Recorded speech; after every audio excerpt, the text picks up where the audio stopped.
नमस्कार विद्यार्थी मित्रांनो, मी श्रीयुत R.P. करपे सर आपल्या सर्वांचं स्वागत करतो।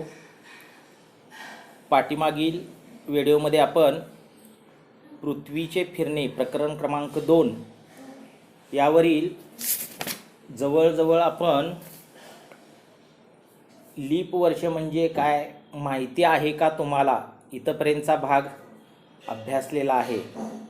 त्याचबरोबर पृथ्वीवर दिनरात्र हा कालावधी सारखा नसतो। लीप वर्षामध्ये किती दिवस येतात, तसं का होतं, ऋतू कसे असतात, उपऋतू कोणते, या भागाचा सविस्तर अभ्यास केलेला आहे। आज आपण त्या पुढचा भाग चंद्राच्या कला। आता सुरुवातीलाच त्यांनी चंद्राच्या कला यामध्ये तुम्हाला 2 प्रश्न विचारलेले आहेत। सांगा पाहू मध्ये आपल्याला दिसणाऱ्या चंद्राच्या प्रकाशित भागांना काय म्हणतात। आणि दुसरा प्रश्न आहे, पौर्णिमेला चंद्र कसा दिसतो, अमावस्येला चंद्र कसा दिसतो। आता मुलांनो, हे काय फारसे अवघड प्रश्न आहेत असा भाग नाही। आपण निरीक्षण केलेलं असेल तर या दोन्ही प्रश्नांची उत्तरं व्यवस्थित आपणाला देता येतील। आता आपण त्याच्या पुढचा मुद्दा जो आहे तो पौर्णिमा आणि अमावस्या असा जो मुद्दा आहे तो मुद्दा अभ्यासणार आहोत। चंद्र पृथ्वीभोवती परिभ्रमण करतो आणि पृथ्वी सूर्याभोवती परिभ्रमण करते। याचा अर्थ काय, तर चंद्र हा पृथ्वीचा उपग्रह आहे, त्यामुळे चंद्र पृथ्वीभोवती फिरतो। पृथ्वीभोवती परिभ्रमण करतो म्हणजे पृथ्वीच्या भोवती फिरतो आणि आपली पृथ्वी सूर्याच्या भोवती फिरते। नीट लक्षात घ्या, चंद्र स्वतःभोवती फिरता फिरता पृथ्वीभोवती फिरतो आणि पृथ्वी स्वतःभोवती फिरता फिरता सूर्याभोवती फिरते। परंतु या 2 भ्रमणकक्षा एकमेकांना छेदतात, म्हणून सूर्य, चंद्र आणि पृथ्वी हे एकाच सरळ रेषेत नेहमीच असतात असे नाही। नीट लक्ष देऊन ऐका काय म्हटलंय बघा। चंद्र पृथ्वीभोवती परिभ्रमण करतो आणि पृथ्वी सूर्याभोवती परिभ्रमण करते, परंतु या 2 भ्रमणकक्षा फिरण्याचा मार्ग एकमेकांना छेदतात, म्हणून सूर्य, चंद्र आणि पृथ्वी हे एकाच सरळ रेषेत नेहमीच नसतात किंवा असतात असे नाही। आपल्याला चंद्राच्या पृष्ठभागाचा पृथ्वीकडील अर्धा भाग दिसतो।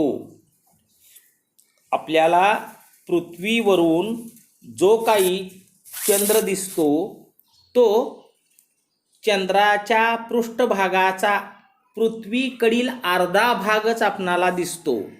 म्हणजेच पृथ्वीवरून आपल्याला नेहमीच चंद्राची एकच बाजू दिसते। लक्षात घ्या, पाठीमागील भाग आपल्याला दिसत नाही।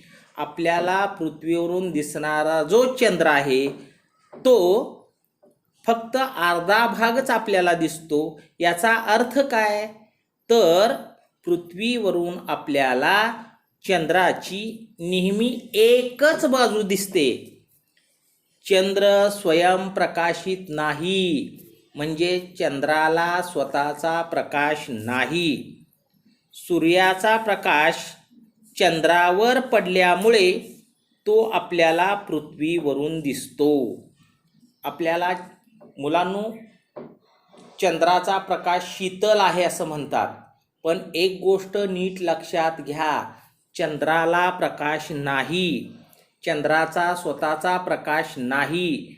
चंद्र हा परप्रकाशित आहे, तो स्वयंप्रकाशित नाही, म्हणजे स्वतःचा त्याला प्रकाश नाही, त्याला दुसऱ्याचा प्रकाश आहे। लक्षात घ्या, दुसऱ्याचा म्हणजे कुणाचा, तर सूर्याचा प्रकाश।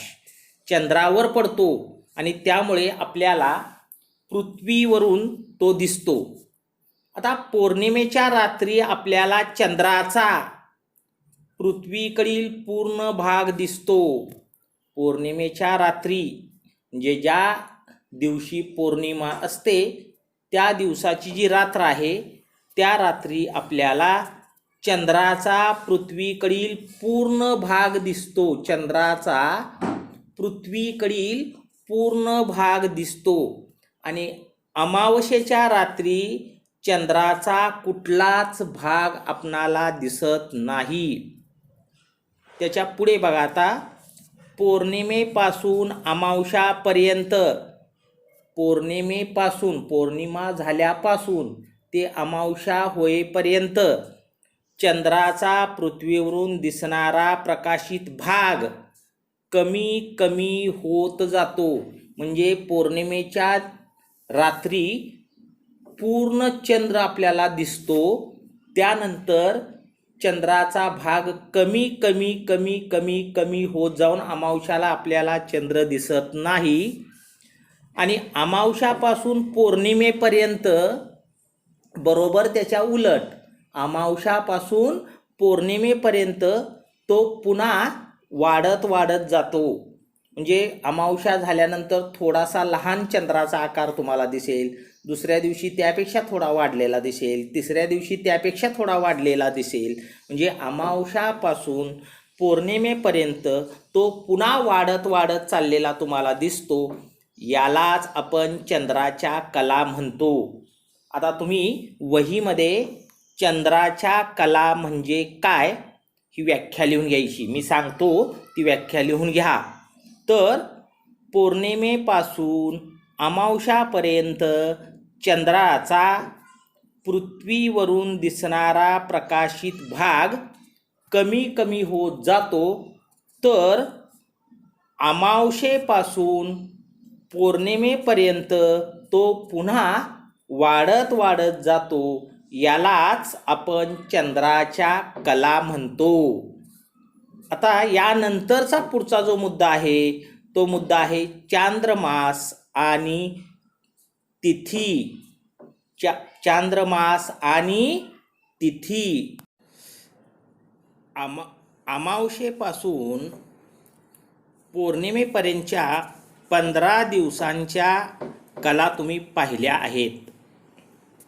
बघा, अमावस्येपासून पौर्णिमेपर्यंतच्या 15 दिवसांच्या कला तुम्ही पाहिलेल्या आहेत.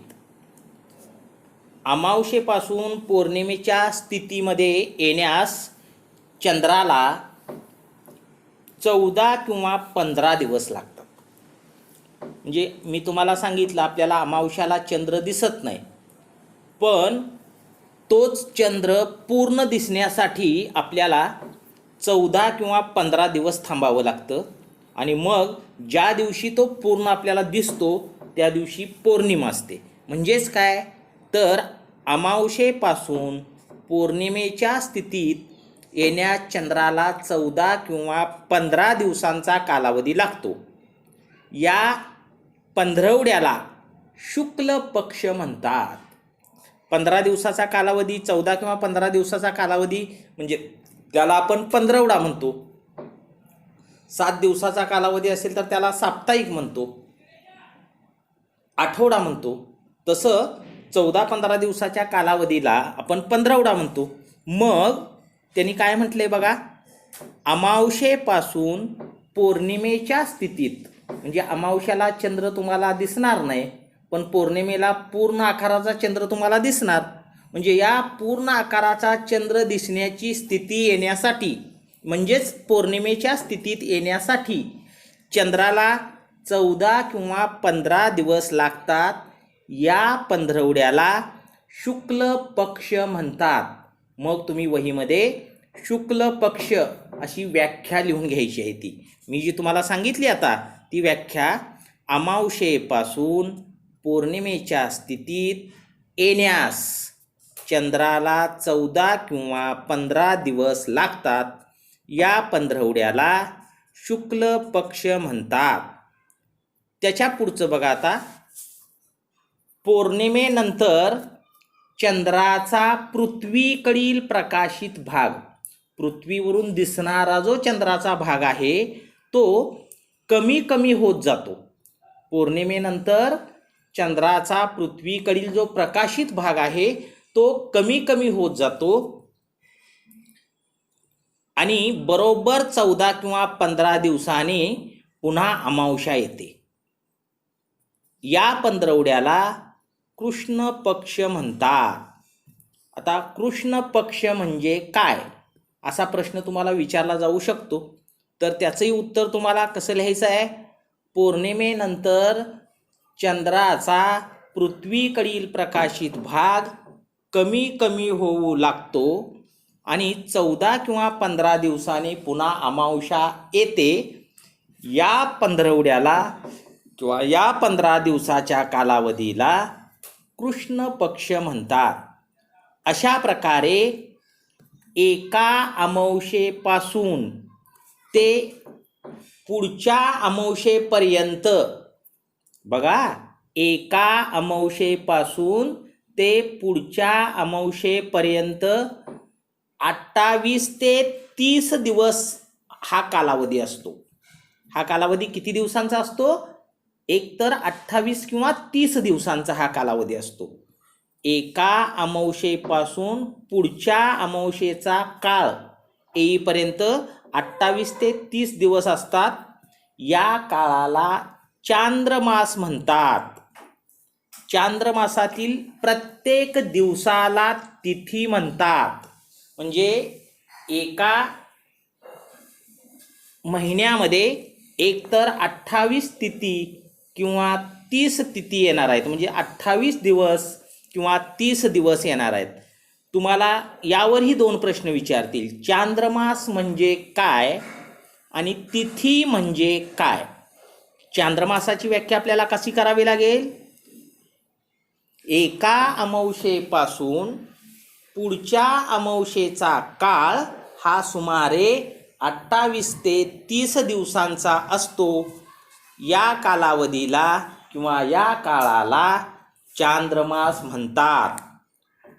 आणि तिथीची व्याख्या कशी करावी लागेल? चांद्रमासातील प्रत्येक दिवसाला तिथी म्हणतात. आता मुलांनो, इथं तुमच्या पुस्तकामध्ये चंद्राच्या कला दाखवलेल्या आहेत बघा. अमावस्या झाल्यानंतर पहिला दिवस, दुसरा, तिसरा, चौथा, 5वा, 6वा, 7वा, 8वा, 9वा, 10वा, 11वा, 12वा, म्हणजे अमावस्याला तुम्हाला चंद्रच दिसणार नाही. त्यानंतर पण अशा म्हणजे जवळजवळ अमावस्या झाल्यापासून ते पौर्णिमा येईपर्यंत कालावधी दाखवलेला आहे. आणि त्या आकृतीच्या खालीच पुन्हा तुम्हाला थोडक्यात त्यांनी सांगितले बघा, शुक्ल पक्ष म्हणजे काय. अगदी थोडक्यात लक्षात ठेवण्याचं ते उत्तर. अमावस्यापासून पौर्णिमेपर्यंतच्या 15 दिवसाच्या कालावधीला किंवा पंधरवड्याला शुक्ल पक्ष म्हणतात. तिथं दाखवले बघा, अमावस्या बाण दाखवलेला आहे, वर पंधरवडा असा लिहिलेला आहे, पौर्णिमा. म्हणजे अमावस्या झाल्यानंतर बरोबर 15 दिवसांनी किंवा 14 दिवसांनी पौर्णिमा येणार. हा जो 14 किंवा 15 दिवसाचा पंधरवडा आहे याला शुक्ल पक्ष म्हणायचं. पौर्णिमा झाल्यानंतर बरोबर 14 किंवा 15 दिवसांनी अमावस्या होणार. तिथं वर बाण दाखवून पंधरवडा लिहिला आहे, त्याला कृष्ण पक्ष म्हणायचं. आणि शुक्ल पक्ष आणि कृष्ण पक्ष मिळून, शुक्ल पक्ष आणि कृष्ण पक्ष मिळून एक चांद्रमास तयार होणार. म्हणजे एक महिना तयार होणार. म्हणजे तो कालावधी 28 किंवा 30 दिवसाचा असणार आहे. आणि तुम्हाला त्यांनी हे पण सांगितले, हे नेहमी लक्षात ठेवा, काय, पृथ्वीच्या परिवलनामुळे दिन व रात्र होते. दिवस आणि रात्र व्हायला कोण कारणीभूत आहे? तर पृथ्वीच्या परिवलनामुळे. पृथ्वी फिरते, त्यामुळं पृथ्वीच्या फिरण्यामुळं, म्हणजे पृथ्वी स्वतःभोवती फिरते म्हणून दिवस आणि रात्र होतात. आणि पृथ्वीचा कललेला अक्ष आणि पृथ्वीचे परिभ्रमण यामुळे ऋतुचक्र होते. ऋतू का होतात इथं 2 प्रश्न तुम्हाला विचारले जातील. एक, पृथ्वीवर दिवस व रात्र का होतात? तर त्याचं उत्तर तुम्हाला लिहावं लागेल, पृथ्वीच्या परिवलनामुळे पृथ्वीवर दिन आणि रात्र होते. आणि दुसरं, ऋतुचक्र का होते? म्हणजे पृथ्वीवर उन्हाळा, पावसाळा, हिवाळा हे मुख्य 3 ऋतू मानले जातात. तर वसंत, ग्रीष्म, वर्षा, शरद, हेमंत, शिशिर हे उपऋतू मानले जातात. तर हे ऋतू का होतात? तर त्याला कारण आहे पृथ्वीचा कललेला अक्ष आणि पृथ्वीचे परिभ्रमण. म्हणजे पृथ्वी सूर्याभोवती पण फिरते. स्वतःभोवती फिरल्यामुळं काय होतं? तर दिवस आणि रात्र होतात. आणि कललेला आस किंवा कललेला अक्ष आणि पृथ्वीचे परिभ्रमण यामुळे ऋतू होतात. ह्या 2 प्रश्नांची उत्तरसुद्धा नीट लक्षात ठेवायची आहेत. आता मुलांनो, या प्रकरणामध्ये आपण काय काय शिकलो रे? तर बघा, पृथ्वीच्या परिवलनामुळे पृथ्वीवर दिन आणि रात्र होतात. त्यानंतर पृथ्वीचे सूर्याभोवतीचे परिभ्रमण आणि पृथ्वीचा कललेला अक्ष किंवा आस म्हणा यामुळे ऋतू होतात. त्यानंतर चंद्राच्या पृथ्वीभोवतीच्या परिभ्रमणामुळे आपल्याला चंद्राच्या कला दिसतात. दररोज चंद्र आपल्याला सारख्या आकाराचा दिसत नाही. अमावस्याला चंद्र अजिबात आपणाला दिसत नाही. अमावस्या झाल्यानंतर एकदम लहान आकाराचा चंद्र, पुन्हा त्यात आकार वाढत वाढत वाढत वाढत वाढत वाढत जाऊन पुन्हा पौर्णिमेला पूर्ण आकाराचा चंद्र म्हणजे 14व्या किंवा 15व्या दिवशी म्हणजे पंधरवड्याने आपल्याला पूर्ण आकाराचा चंद्र पौर्णिमेला दिसतो. पुन्हा पौर्णिमेपासून चंद्राचा आकार हळूहळू हळूहळू कमी कमी कमी कमी होत जातो आणि अमावस्याला पुन्हा चंद्र दिसत नाही. म्हणजे हा पंधरवड्याचा कालावधी. म्हणजेच काय? तर चंद्र हा पृथ्वीचा उपग्रह आहे. तो पृथ्वीभोवती परिभ्रमण करतो. चंद्र हा पृथ्वीभोवती फिरतो. जशी आपली पृथ्वी स्वतःभोवती फिरते आणि सूर्याभोवती फिरते, तसं चंद्र स्वतःभोवती फिरतो आणि तो पृथ्वीभोवती फिरतो. म्हणजे पृथ्वीच्या भोवती परिभ्रमण करतो आणि आपल्याला चंद्राच्या कला दिसतात. एका अमावस्येपासून जी पुढची येणारी अमावस्या आहे, हा कालावधी सर्वसाधारणपणे 28 किंवा 30 दिवसाचा असतो. त्याला आपण चांद्रमास म्हणतो. आणि चांद्रमासातील प्रत्येक दिवसाला म्हणजे ते 28 किंवा 30 दिवस, त्या प्रत्येक दिवसांना आपण तिथी म्हणतो. त्यानंतर पौर्णिमेला शेवट होणाऱ्या चांद्रमासातील पंधरवड्याला शुक्ल पक्ष म्हणतात. पौर्णिमेला शेवट होणाऱ्या चांद्रमासातील पंधरवड्याला शुक्ल पक्ष म्हणजे अमावस्येपासून पौर्णिमेपर्यंतचा कालावधी हा शुक्ल पक्ष. तर पौर्णिमा झाल्यापासून पुढची अमावस्या येईपर्यंतचा जो कालावधी आहे, त्या कालावधीला आपण कृष्ण पक्ष म्हणणार आहोत. मुलांनो, अशा तऱ्हेने आपण प्रकरण क्रमांक 2 पृथ्वीचे फिरणे हे सविस्तर अभ्यासलेले आहे. आता त्या प्रकरणाच्या खाली स्वाध्याय दिलेला आहे.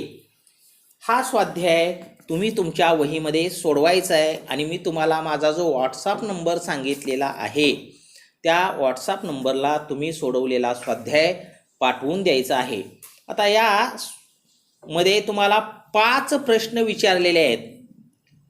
पहिला जो प्रश्न आहे, काय करावे बरे, असा प्रश्न विचारलेला आहे. त्यानंतर दुसरा प्रश्न आहे, जरा डोके चालवा. त्यानंतर तिसरा प्रश्न आहे, रिकाम्या जागी योग्य शब्द भरा. चौथा प्रश्न आहे, कशाला म्हणतात, म्हणजे पौर्णिमा कशाला म्हणतात, अमावस्या कशाला म्हणतात, चांद्रमास कशाला म्हणतात, तिथी कशाला म्हणतात. आणि 5वा प्रश्न, प्रश्नांची उत्तरे लिहा. त्यामध्ये विषुववृत्त म्हणजे काय आणि विषुववृत्तामुळे निर्माण होणारे पृथ्वीचे 2 भाग कोणते असे 2 उपप्रश्न विचारलेले आहेत. आणि शेवटी चौकटीमध्ये उपक्रम दिलेला आहे तुम्हाला आणि त्या उपक्रमामध्ये मराठी दिनदर्शिकेतील कोणत्याही एका महिन्याच्या अमावस्येपासून पौर्णिमेपर्यंतच्या तसेच पौर्णिमेपासून अमावस्यापर्यंतच्या तिथींची नावे नोंद करून त्याविषयी अधिक माहिती घ्या. मुलांनो, तुमच्या घरामध्ये जी दिनदर्शिका आहे, दिनदर्शिका हा मराठी शब्द आहे. कॅलेंडर ज्याला म्हणतो तो कॅलेंडर हा मुलांनो इंग्लिश शब्द आहे, पण आपल्याला कॅलेंडर म्हटलं की लवकर लक्षात येतं आणि दिनदर्शिका म्हटलं की लक्षात येत नाही. मराठी शब्द आपल्या लवकर लक्षात येत नाही. तुम्ही तुमच्या घरातील दिनदर्शिका घ्या आणि दिनदर्शिकेचं निरीक्षण थोडंसं तुम्ही करा. काय निरीक्षण करायचं आहे तर पूर्ण 1 महिना विचारात आपण घ्यायचा आणि अमावस्यापासून पौर्णिमेपर्यंत, अमावस्या झाल्यापासून पौर्णिमेपर्यंत कोणकोणत्या तिथी दिलेल्या आहेत ते एकदा वहीत लिहून काढा. आणि नंतर ती पौर्णिमा झाल्यानंतर पुढच्या अमावस्यापर्यंत कोणत्या कोणत्या तिथी दिलेल्या आहेत त्याचीही तुमच्या वहीमध्ये नोंद करा. आणि हे सोपं आहे. आपल्या घरामध्ये दिनदर्शिका असते, कॅलेंडर असतं, ते जर आपण समोर घेऊन बसलो की आपल्याला त्या तिथी वगैरे सविस्तर माहिती आपण लिहू शकतो. आता उदाहरणार्थ मुलांनो, मी तुम्हाला एक कॅलेंडरमधील जून महिना घेतो, जून, आणि जून महिन्यालाच 20 तारखेला आणि 21 तारखेला अमावस्या होती. तर आता 22 तारखेपासून बघा मी काय म्हणतोय, 21 तारखेला अमावस्या झाली, 22 तारखेला आषाढ महिना सुरू होतो. म्हणून तिथं तुमच्या कॅलेंडरमध्ये असा उल्लेख केलेला असतो बघा, आषाढ शुक्ल 1, आषाढ शुक्ल 1. म्हणजे का शुक्ल 1 म्हटलंय? शुक्ल पक्ष आपण कधी म्हणतो? शुक्ल पक्ष कधी म्हणतो? अमावस्या झाल्यानंतर पौर्णिमेपर्यंत शुक्ल पक्ष म्हणणार आहे. अमावस्येपासून पौर्णिमेपर्यंत काय म्हणणार आहे? शुक्ल पक्ष. म्हणून आषाढ शुक्ल 1 आणि त्याच्याच खाली आरद्रा. आरद्रा, आता हे आरद्रा काय आहे तर हे नक्षत्र आहे, लक्षात घ्या. आरद्रा हे काय आहे? नक्षत्र आहे. त्यानंतर लगेच 23 तारखेला म्हणले बघा, आषाढ शुक्ल 2 आणि पुनर्वसू, म्हणजे ते नक्षत्र आहे. त्यानंतर 24 आषाढ शुक्ल 3, आषाढ शुक्ल 3 आणि खाली म्हणलंय पुष्य, म्हणजे ते नक्षत्र आहे. पुढे 25 तारखेला आषाढ शुक्ल 4, आषाढ शुक्ल 4 आणि आश्लेषा, म्हणजे आश्लेषा हे नक्षत्र आहे. असं प्रत्येक दिवसाला तुम्ही बघत गेला की आषाढ शुक्ल 5 आणि 6, 7, 8, 9, 10, 11, 12, 13, 14, 15 असं कुठंपर्यंत तर पौर्णिमेपर्यंत. कुठंपर्यंत? पौर्णिमेपर्यंत. मग पौर्णिमा कधी असणार आहे आता?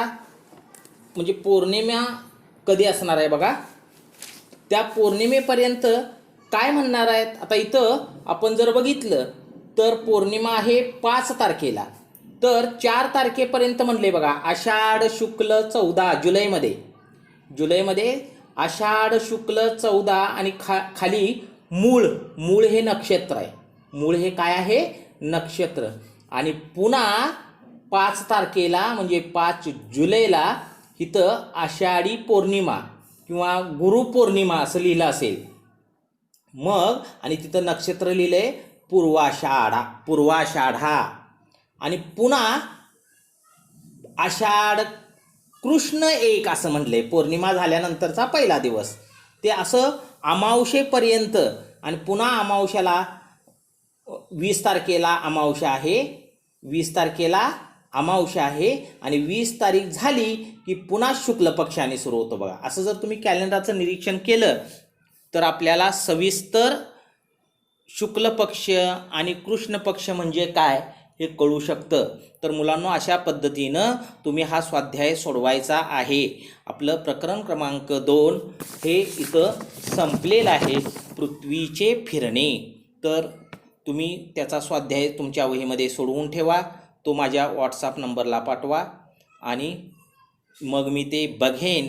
काय तुमच्या त्रुटी असतील, चुका असतील तर तेही मी तुम्हाला सांगेन. तुमच्या काही शंका असतील तर त्या शंकासुद्धा मला माझ्या व्हॉट्सअप नंबरवरती जर तुम्ही टाकल्या तर त्याचंसुद्धा निरसन मी करेन. धन्यवाद.